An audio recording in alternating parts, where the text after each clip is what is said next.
Good evening, Excellency, ladies and gentlemen. My name is Siphana. Welcome to Cambodia Global Dialogue of Southeast Asia TV. For those who are the first time viewer of the emission, this is a program that we intend to bring to the screen personality, whether they are from the region, for overseas or national, to come and share with us some of the issues, some of the challenge, some of their experience as relate to the global or regional development as it pertains to Cambodia development. Today we have the great pleasure to have the country director of the Asian Development Bank, Mr. Putu Kamayana, who is coming here to speak with us about the work that the Asian Development Bank have worked in Cambodia for the last 2 decades, and we are very pleased to have him on the screen. Welcome, Putu. Thank you very much, Mr. Siphana. It's a real pleasure for me to join you here today. Perhaps I can start with a bit of background. I've been here 1 year already now, and it's been a very exciting time. Prior to this, I was posted in Vietnam for 2 years, Bangladesh for 4 years, and Philippines in our headquarters for about 8 years. So I've been with the ADB some 14 years now, and prior to that I was working in the UNDP in Indonesia and then Bangladesh as well. Actually, I am an architect by training from the US, and so I lived some 10 years in the US studying and also practicing architecture. So I find Cambodia a very fascinating country, and in many ways very close to my heart and my culture. I come from Indonesia, from Bali, where the people are predominantly Hindu, and so it's fascinating to learn about the culture and heritage of the Cambodian people. So as you can imagine, I'm really enjoying my assignment here. Well, Putu, I mean, we known each other for about a good year, and that's about the same time as you come to Cambodia. I must say that the ADB has been, assisting Cambodia way back when we have the peace process in 1993, and almost 20 years later, we see a lot of imprint of the Asian Development Bank in Cambodia. And perhaps just to impress the audience a bit is, I have some rough statistic about your institution. You have lent almost 50 loan, to be precise, 49 loan at a total amount of 1 billion. Right? And you have grant project for over 200 million. Technical assistance over 158 project, amounting to more than 107 million. That's a very impressive number, and I'm pretty sure out of all this project, so many things have happened, so many things have filtered down to the society, the Cambodian society as a whole. And perhaps you have a few of this project that you thought is very important in the Asian Development Bank role in helping Cambodia rebuild the country. That's right. We have been privileged to have the opportunity to work in Cambodia from the very start after the peace agreement, and we have provided a lot of support to help rebuild the country immediately after in the early 90s, since the early 90s. For instance, much of our work has been in rural development, in agriculture, to help rebuild the rural economy. We have focused a lot on rural infrastructure, on roads, markets, irrigation systems, and also on helping farmers to use proper techniques, use good seeds and fertilizer, to increase agriculture production. We've also focused quite a lot on the major road networks. As you know, Cambodia is a very active participant in the Greater Mekong Sub-Region Program, which ADB is supporting among other development partners. And so, for instance, the major road networks from Phnom Penh to Ho Chi Minh City, from Phnom Penh to Siem Reap, and then last year I opened the highway from Poi Phet to Siem Reap with Samdech Prime Minister. So these are among the major projects. Also the roads along the south of the Tonle Sap Lake through Battambang and Pursat. Another area of our involvement here is in education. We have been supporting education sector development, particularly in secondary education, quite a lot over the years. To increase access to secondary education, particularly for girls, providing scholarships for girls to encourage more attendance, and we will continue to do so.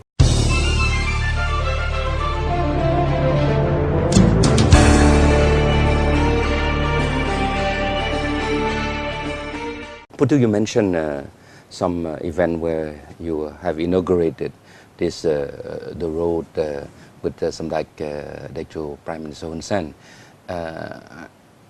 I can say that perhaps to sum up, it's about connectivity, about linking Cambodia to the region, to the Greater Mekong region. And one of the things that I see from the effort of the royal government, and particularly, you know, in the rectangular strategy too, that Samdech Prime Minister Hun Sen has forcefully launched in the second round, looking forward to the third round. But he really a believer of integration, of economic integration.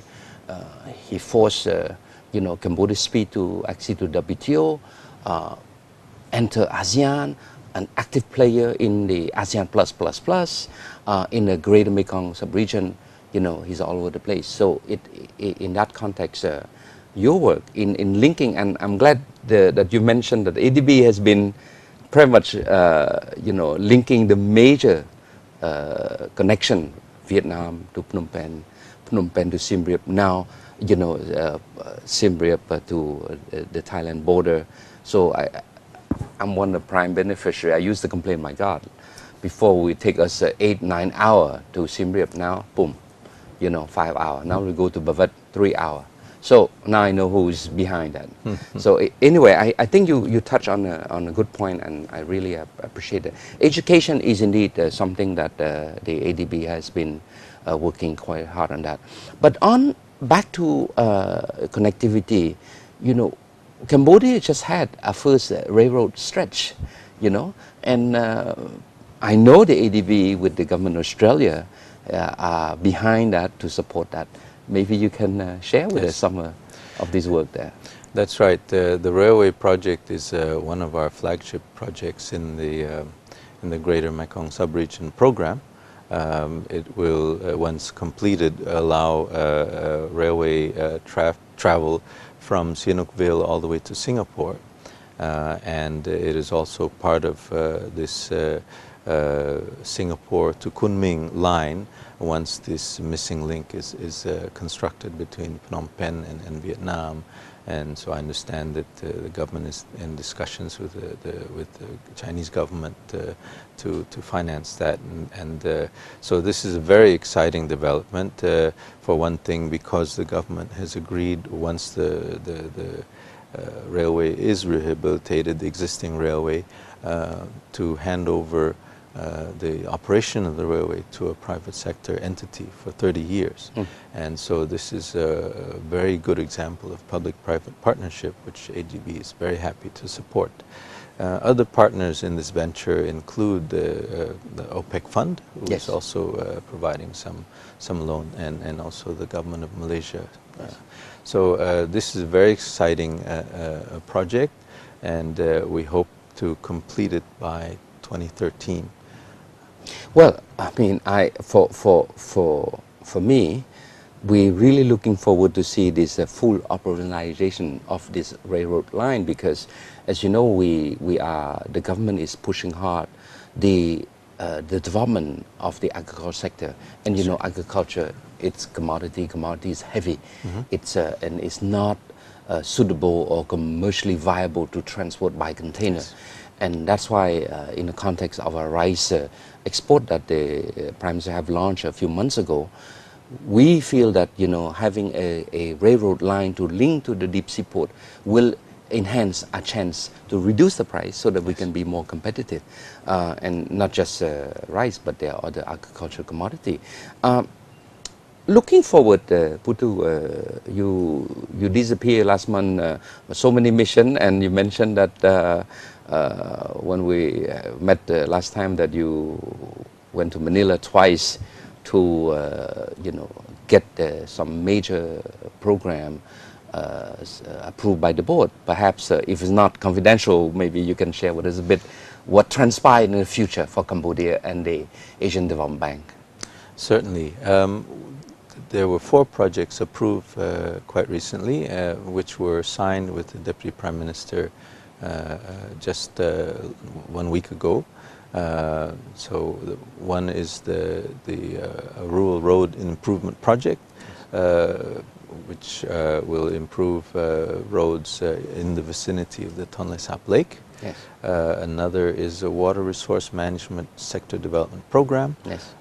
Which will improve the coordination between the various government agencies responsible for the management and the use of the country's water resources, in order to apply an integrated river basin approach to water management, to improve the availability, for instance, of irrigation water for farmers, so that we can expand also the irrigation system without impacting negatively on other users of the water.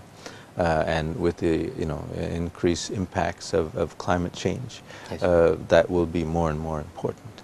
Another project was on helping the government to implement the public financial management reform program in the rural development ministries. We have a medium-term program for assisting a series of reforms over a 4-year period. And so this was another tranche of that support. And finally, there was another program which is promoting the enabling environment for private sector development, and looking into increasing transparency in the preparation of laws which affect the costs of doing business, for instance. Wow, so, I mean, so a lot of things is being prepared. I mean, and I can't help but to ask you to say something about some cross-cutting issue, like gender, for example. I mean, this is important in the context of what I call social inclusiveness. Yes. You know, Cambodia has suffered a lot in so many years of warfare, particularly the vulnerable group, and I think the women, play a big role in the development of this country. And I know the Asian Development Bank has worked with the Ministry of Women Affairs, and maybe you can share a bit some of your perspective on that. Well, certainly we have provided some support directly to the Ministry of Women's Affairs, for instance, for developing these women's development centers to promote production of handicrafts in the villages, so that women can earn increased income by working together, and then have a means to market their products through the Ministry of Women's Affairs initiatives. But more importantly and more broadly, we mainstream gender equity throughout our program, and look for opportunities to enhance gender equity and gender empowerment through all of our activities where feasible, for instance, obviously through education programs to have specific components that encourage more women, girls to pursue education and stay in school, not just enroll but also complete the schooling. Also through our rural development projects to have activities specifically targeted to involve women in production activities, perhaps even in road maintenance, as is done in other countries such as Bangladesh. Yeah. Things that are, that are suitable for women, and also to consider the mitigating the negative consequences on women of some of the development projects. Yeah, yeah. For instance, HIV/AIDS, Yeah. with increased connectivity, through our GMS transport projects, we are also mindful to mitigate the negative consequences of increased movement of people and goods, such as HIV/AIDS, such as people trafficking, also, for instance, maintaining biodiversity, protecting, preventing illegal logging, protecting from trafficking in wildlife, endangered wildlife. And communicable diseases, other communicable diseases that we've experienced in this region. So not only are we promoting the connectivity, but also ensuring that the negative consequences are also addressed. Well, Putu, I mean, it's refreshing to hear such a broad perspective from the larger socio-economic development that you've been pushing, but at the same time, the caring of the vulnerable, the social group there.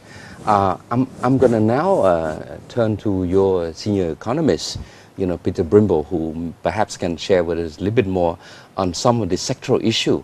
But Putu, once again, thank you so much for appearing in our show, and I look forward to see you next time.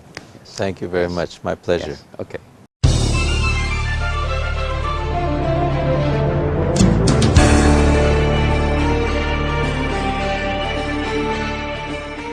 Now we have the pleasure to have Dr. Peter Brimble, who is the country senior economist of the Asian Development Bank, joining us also in our panel today. Welcome, Peter. Peter, I think we knew each other for a long time, way back when I was in the Ministry of Commerce, and you have helped the Ministry of Commerce on designing a strategy on garment industry. But you've been working with Cambodia way before that time, right? Yes, I was very fortunate to be able to work on the initial preparation for the ADB Greater Mekong Subregion Cooperation Program, which kicked off in 1992. So I first came here in 1992 as a part of that team, and since then I've been back to Cambodia probably 50 times, and now I moved to live in Cambodia in August 2007. So my home has been here for 3 years, and I've worked for the private sector in a private equity firm. I've worked at the UNDP, USAID, and now I'm working as the senior country economist at the ADB. Well, I think you have a very broad perspective from the academic. You've been with Georgetown, London School of Economics, Johns Hopkins, University of Sussex. You've been a little bit everywhere, and but in terms of experience, you cover all the development spectrum, including the interesting part is the private sector development part. Peter, from your perspective, having been involved in Cambodia way before the Paris Peace Accord in 1992, almost 2 decades later, how do you see the growth of the country, the challenge, and perhaps also later on we can speak a little bit on the opportunity for the Asian Development Bank to help Cambodia in certain sectoral part of the economy? Well, I think if you look at the broad economic performance of Cambodia since the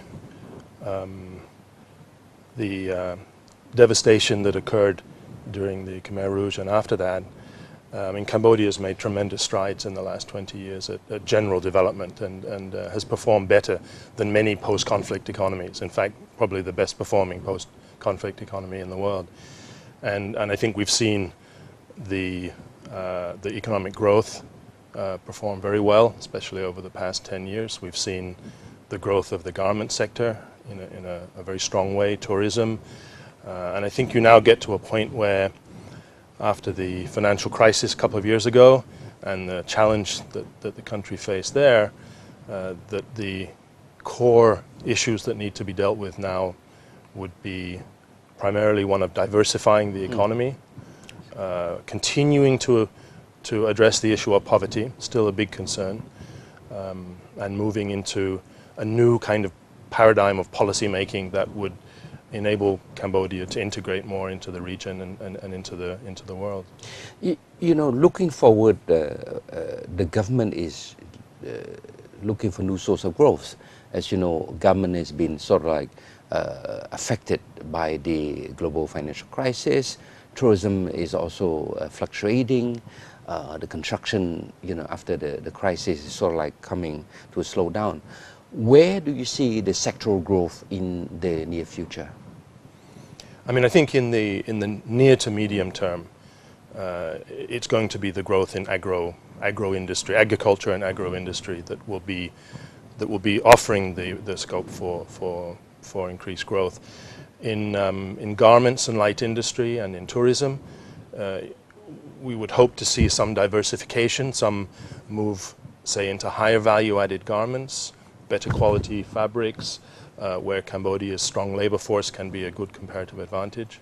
In tourism, you'll see a move away from a focus purely on Angkor Wat and temples to ecotourism, to coast tourism, and other segments of the industry.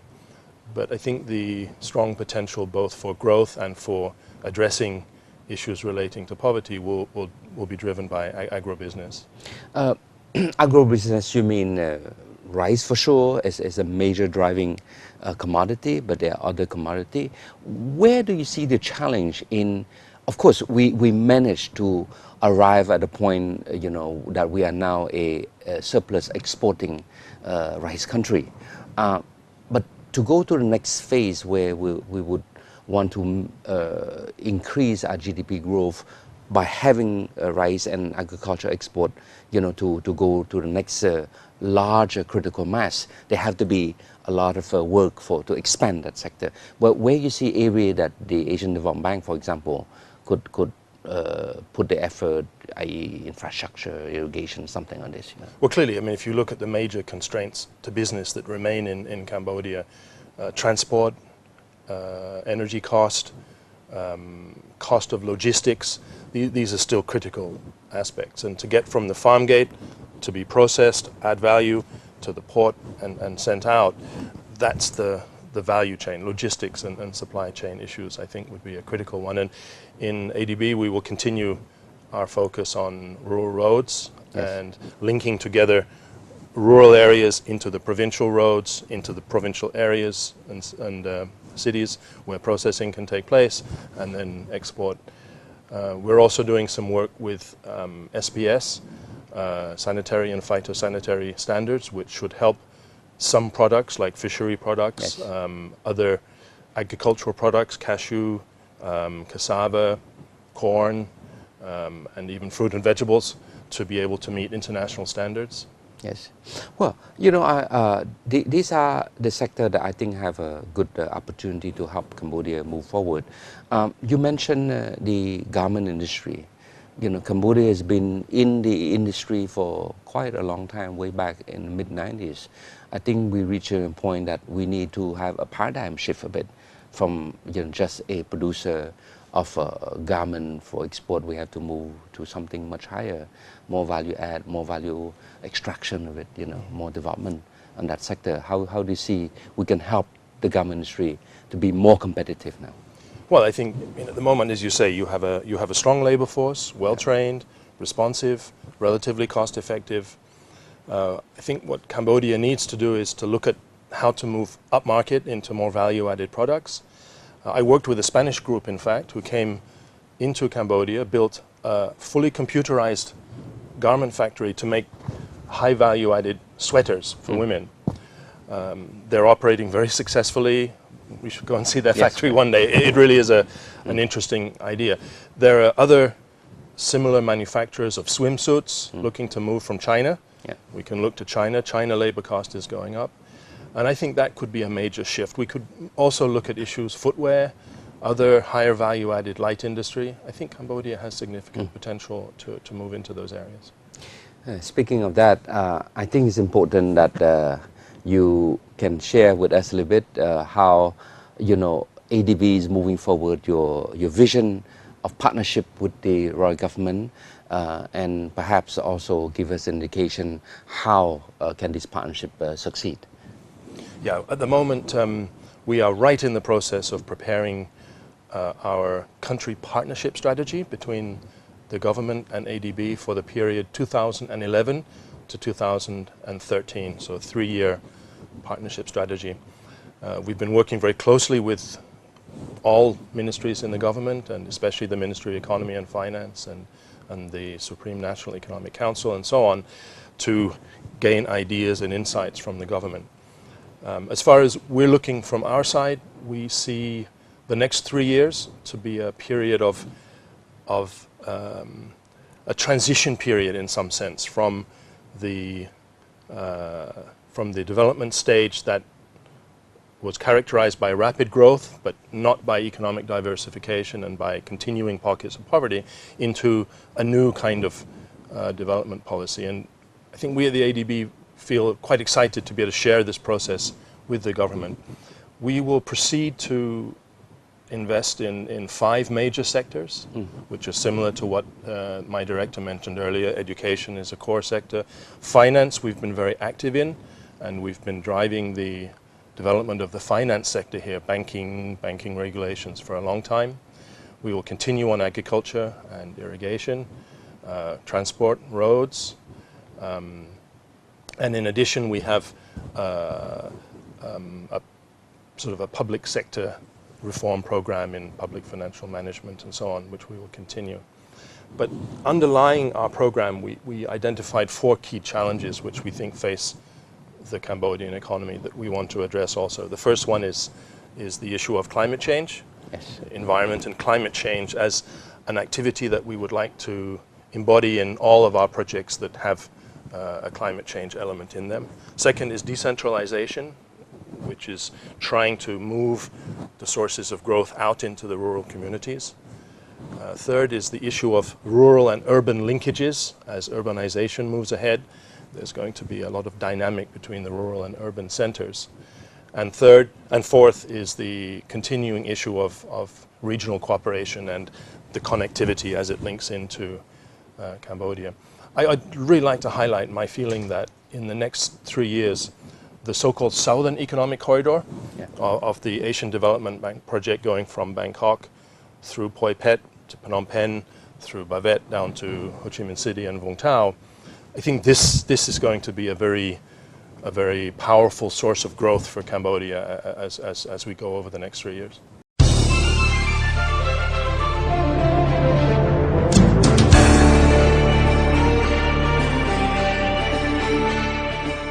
Peter, thank you so much for such a broad expose of the Asian Development Bank prospect for the future, and I am quite excited of this opportunity, and I am pretty sure that the royal government of Cambodia, particularly His Excellencies like Prime Minister, will be quite keen to see this partnership, Cambodia and the Asian Development Bank, being a major regional development partner, you know, to work together and move forward to the future. Unfortunately, we're coming to the end of our show, and I look forward to next time to speak more on a sectoral issue with you. But for now, I have to say goodbye.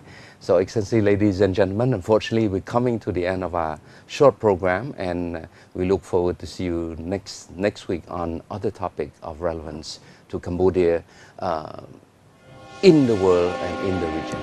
Good night.